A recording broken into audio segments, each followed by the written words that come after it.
Friends, welcome back to my YouTube channel. आज इस video में मैं लॉन्च करने वाला हूं TMT component based 8 node home automation PCB.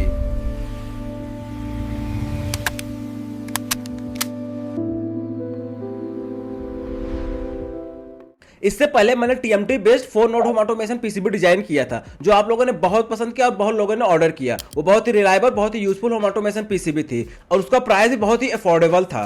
तो आप लोगों की डिमांड पे मैंने इस 8 नोड होम ऑटोमेशन पीसीबी को डिजाइन किया है और ये TMT based home automation PCB है। और यहाँ पे TMT कंपोनेंट यूज करने के बहुत सारे एडवांटेजेस हैं, जैसे अगर कोई कंपोनेंट इसमें जल जाता है या खराब हो जाता है, उसको हम इजिली रिप्लेस कर सकते हैं। और ये बहुत ही चीप होते हैं, हम मार्केट से इजिली कंपोनेंट को परचेज करके पीसीबी को असेंबल करके अपना होम ऑटोमेशन पीसीबी बना सकते हैं। सो इसकी असेंबली बहुत इजी होता है, ये बहुत ही चीप होता है, बहुत अफोर्डेबल होता है और ये बहुत ही रिलायबल भी होता है। इसको हम लॉन्ग टर्म में यूज कर सकते हैं। ये home automation PCB ESP32 based है, जिसमें बहुत सारे IoT क्लाउड यूज कर सकते हैं जो ESP32 सपोर्ट करता है, जैसे Arduino IoT क्लाउड हो गया, ESP रेनमेकर हो गया, ब्लिंक हो गया। और इसमें आप अपना खुद का IoT क्लाउड बना के भी इसमें यूज कर सकते हैं।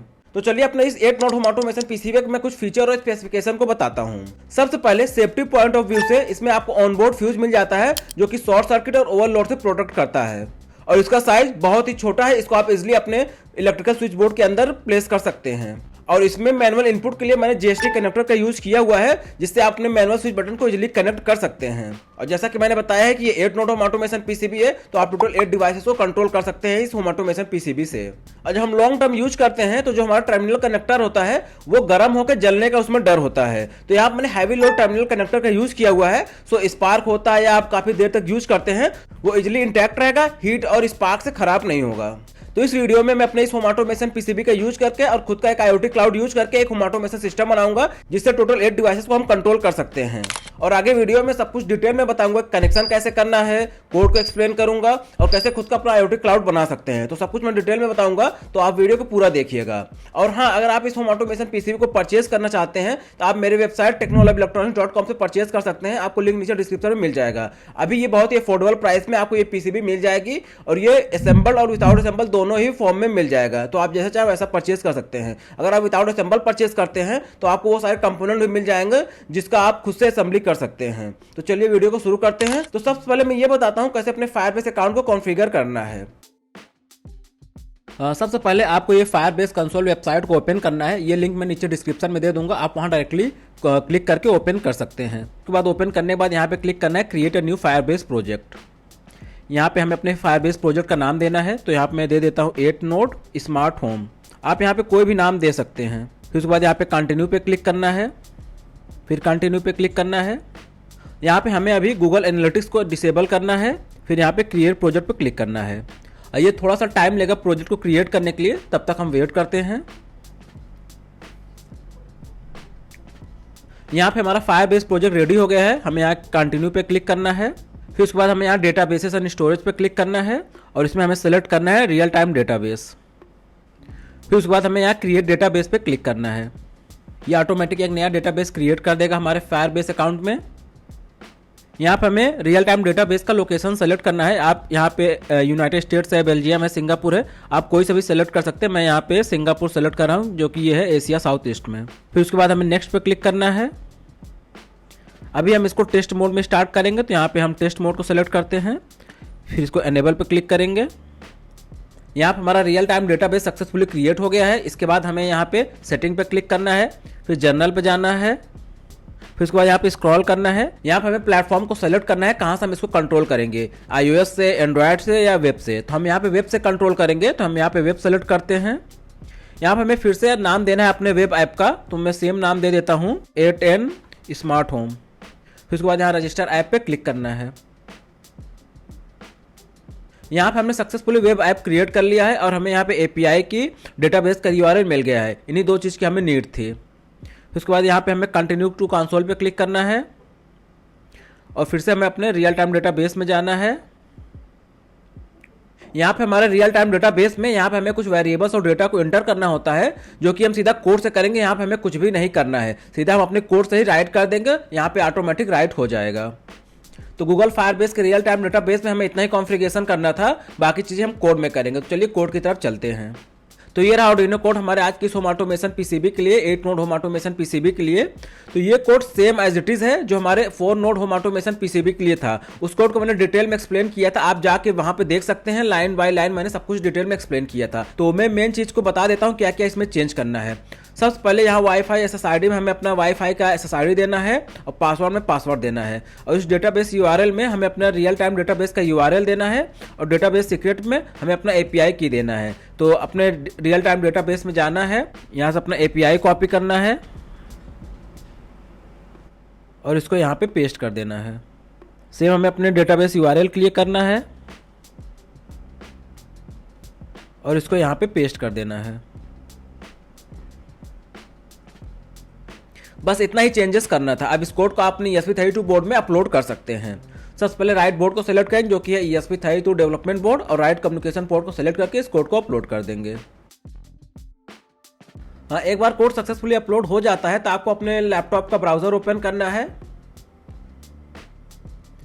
और वहां पे ये लिंक ओपन करना है technoloveelectronics.com/smarthome। आप कहीं पे भी ये लिंक ओपन करके अपने होम डिवाइस को कंट्रोल कर सकते हैं। फिर उसके बाद यहाँ सेटिंग आइकन पर क्लिक करना है और यहाँ पर हमें अपना फायरबेस का API की और डेटाबेस का URL देना है। तो मैं कोड से सीधा कॉपी करके दे देता हूँ। सबसे पहले मैं ये API की को कॉपी करता हूँ, फिर उसके बाद डेटाबेस URL, फिर सेव चेंजेस पे क्लिक करना है। जैसा कि आप देख सकते हैं यहाँ पे हमारा सिस्टम ऑनलाइन दिखा रहा है और इजीली हम अपने डिवाइसेस को यहाँ से कंट्रोल कर सकते हैं।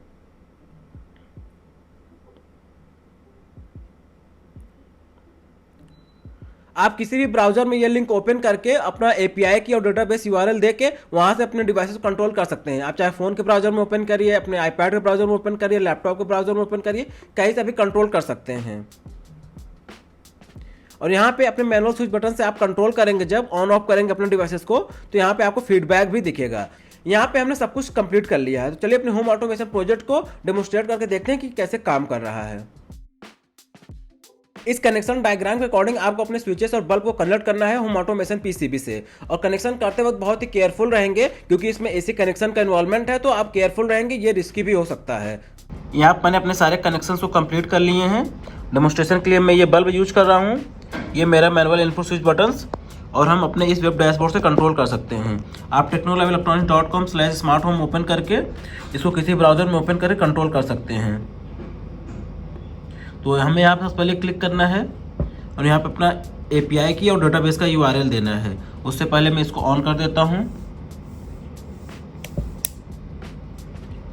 ये ब्लिंक कर रहा है, मतलब ये इंटरनेट से कनेक्ट होने का ट्राई कर रहा है, और ये ब्लिंक करना बंद कर दिया, इसका मतलब ये वाईफाई से कनेक्ट हो गया है। तो चलिए यहाँ पे अपना API की और डेटाबेस का URL देते हैं।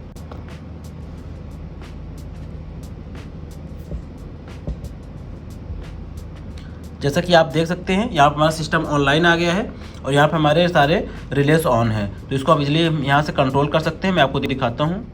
अभी हम अपने इस वेब डैशबोर्ड से इजीली अपने अप्लायंसेस को कंट्रोल कर सकते हैं। चलिए मैं आपको दिखाता हूँ।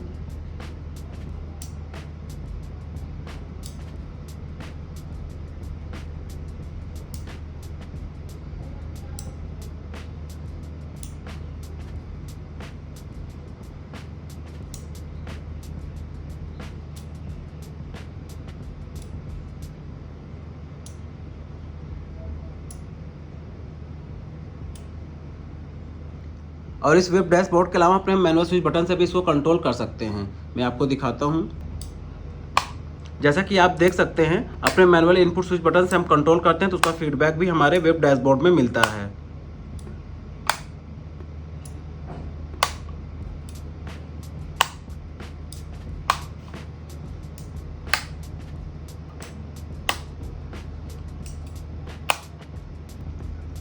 इस लिंक को हम कहीं भी ओपन करके अपने अप्लायंसेस को इजीली कंट्रोल कर सकते हैं। आप फ़ोन के ब्राउज़र में ओपन करिए, लैपटॉप में, अपने आईपैड में, कहीं भी ओपन करके इसको आप कंट्रोल कर सकते हैं। तो बस यार इस वीडियो में इतना ही। आई होप ये वीडियो आपको अच्छा लगा और आपने कुछ नया सीखा। और हाँ, अगर आप कोई क्वेश्चन या क्वेरीज है तो आप नीचे कमेंट सेक्शन में पूछ सकते हैं, नहीं तो आप मेरे व्हाट्सएप पर डायरेक्ट मैसेज करके भी भेज सकते हैं। आपको मेरा व्हाट्सएप नंबर और ईमेल आईडी आपकी स्क्रीन पे मिल जाएगी। और हाँ, अगर आप इस पीसीबी को परचेज करना चाहते हैं तो आप मेरे वेबसाइट technoloveelectronics.com से परचेज कर सकते हैं। आपको लिंक नीचे डिस्क्रिप्शन में मिल जाएगा। तो मिलते हैं अपने नेक्स्ट वीडियो में। Till then bye bye, have a nice day.